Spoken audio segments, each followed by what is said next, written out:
Hello all, it's Matt Davis here with another help video for one of the questions from the Chapter 3 review quiz. So let's take a look at it together. A random sample of 115 movie theaters was taken and the price of a standard adult ticket was obtained. The sample produced a mean of 12.79 with a standard deviation of 1.57.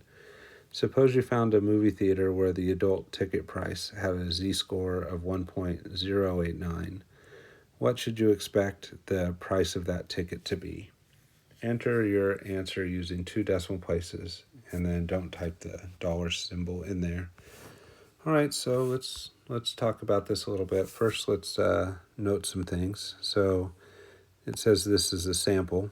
So when they say it produced a mean of 12.79, that would be X bar.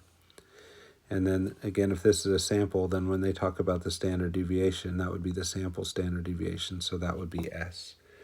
So we have an X bar and an S that are given to us. And then we're supposed to imagine we had a z-score of 1.089 and estimate what the ticket price would be. So want to give help but not answers. So instead of 1.089, we're going to change that and suppose that the z-score was equal to 1.305, just to give a variation on it. So when the z-score is 1.305, what does that mean? It means that the x value that we want is 1.305 standard deviations above the mean.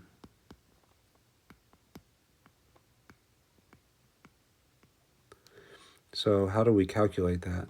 Well, above the mean means added to the mean. So start with the mean of x bar, and then to go above the mean you would add 1.305, but not just 1.305, but 1.305 standard deviations.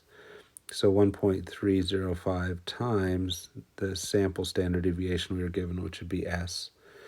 Theoretically, you would want to use mu and sigma here, but we don't have them, so X bar and S are our best estimates of that. And so then plugging in, the X bar that they gave us was 12.79, and then we're going to add 1.305 times S, and S is 1.57. So we'll go to the calculator and then we'll round our answer to 2 decimal places.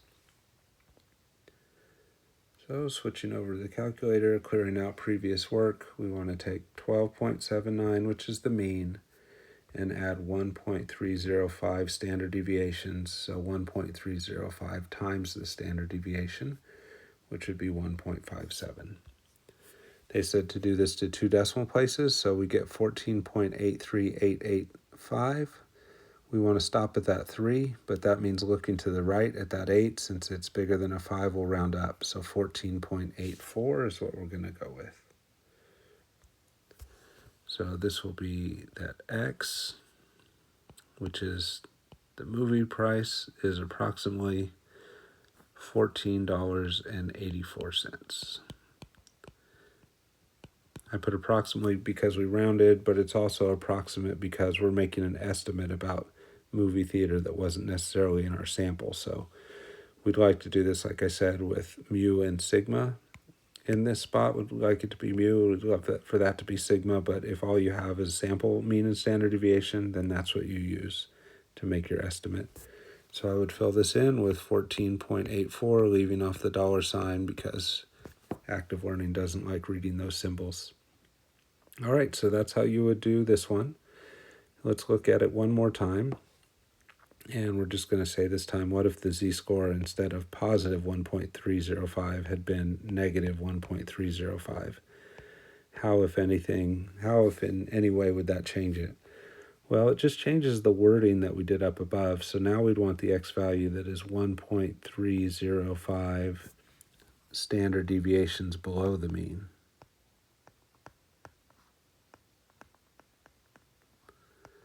And why below the mean? Because of the negative sign out front. So because of that, we're going to say below. So how does that work differently? Well, very similar to the one above. It's just that if you want to go below the mean, you start from the mean and you subtract instead of starting from the mean and adding. So we're going to still start with the mean, but this time we'll subtract 1.305 times the standard deviation. So with the numbers we have here, that'll be 12.79 minus 1.305 times the sample standard deviation, which was 1.57. And when you put that in the calculator, there's a nice little trick you can do. It's almost the same as what we typed, except for instead of a plus, we want a minus. So if you hit the second key and then you press the enter key, it pulls up your last calculation, and then you can arrow over to where that minus is, where the plus is, and then just type a minus right over the top of it. And it's a quick way to get a new calculation that's just a small variation on the old one. And they want us to round it to 2 decimal places, so we have 10.74115. So we'd want to go 10.74, looking at the next digit, which is a 1, so we round down and stick with the 4 instead of rounding up and going with the 5. So 10.74, or $10.74. And we are rounding there, so I'll put the approximately, so approximately $10.74. And that's what I'd fill in over here, leaving off the dollar sign because they asked us to in the answer.